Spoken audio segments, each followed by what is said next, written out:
So అదే అన్ని దానాల్లోకెల్లా విద్యాదానం గొప్పదంటారు. So ప్రపంచవ్యాప్తంగా మీ విద్యని పంచుతూ ఎందరో విద్యార్థులకి విద్యనిస్తూ సరస్వతి పుత్రులను, మీరు సరస్వతి పుత్రులే. సో ఇది ఇంకా ఎందరో విద్యార్థులని సరస్వతి పుత్రులుగా మారుస్తున్నారు, చేస్తున్నారు. ఎంతో సంతోషదాయకము. థ్యాంక్ యూ అండి. సో దాన్ని మించిన సాటిస్ఫాక్షన్ ఉండదు అనుకుంటా నాకు తెలిసి. ఇంకా అంటే మీకు ఇంకేమైనా అంటే జీవితంలో మీరు విద్యను ఇస్తున్నారు కదా కావలసిన వాళ్ళకి, అంత ప్రపంచానికి విద్యను ఇస్తున్నారు. సో మీకు ఇంకా ఏదైనా చేయాలి అనే తపన ఏదైనా మిగిలిందా? ఇప్పటికి చాలా సాధించారు.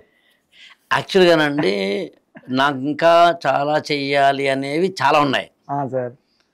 నేను ఇంకా ఏమీ సాధించలేదని చాలా స్పష్టంగా నమ్ముతా. నా అసలు ఇన్నింగ్స్ ఇప్పుడు స్టార్ట్ అయ్యా అని డౌట్ నాకు. నేను ఏం సాధించాలనుకుంటున్నాను సింపుల్ పదంలో చెప్పాలి అంటే,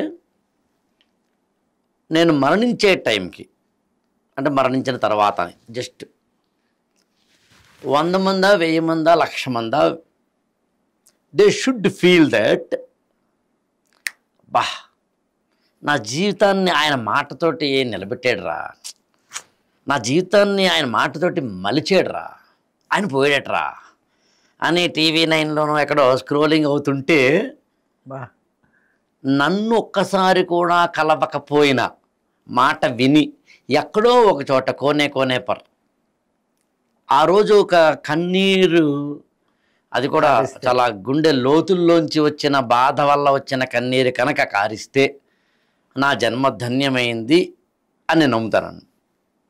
చాలా బాగా చెప్పారు. 2, ఇప్పుడు మనము ఒక జిడ్డు కృష్ణమూర్తి గారిను, రమణ మహర్షి గారిను, స్వామి వివేకానందను, ఇట్లా కొంతమంది యొక్క, అంబేద్కర్, అబ్దుల్ కలాం, వీరి యొక్క సిద్ధాంతంతో మన జీవితాన్ని నడుపుకుంటాం.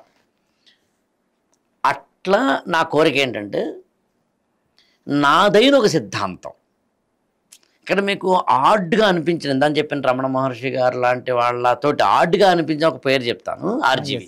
ఓకే, ఆడ్గానే, ఆడ్ మ్యాన్ అవుటే, ప్రాక్టికల్ మ్యాన్.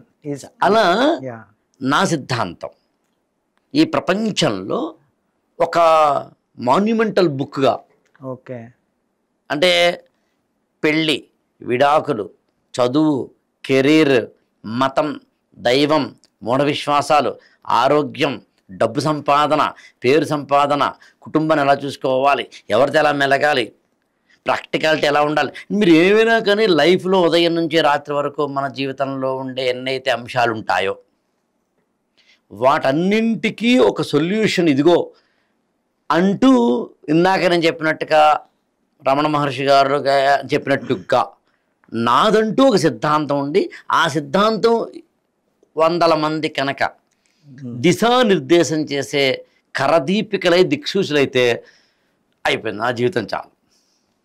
మీరు ఇందాకనే చెప్పిన ఒక మాటకి అది మీరు యాక్చువల్గా నేను దాన్ని వినమ్రంగా గౌరవిస్తూ అంటున్నా, అది అన్నారు మీరండి.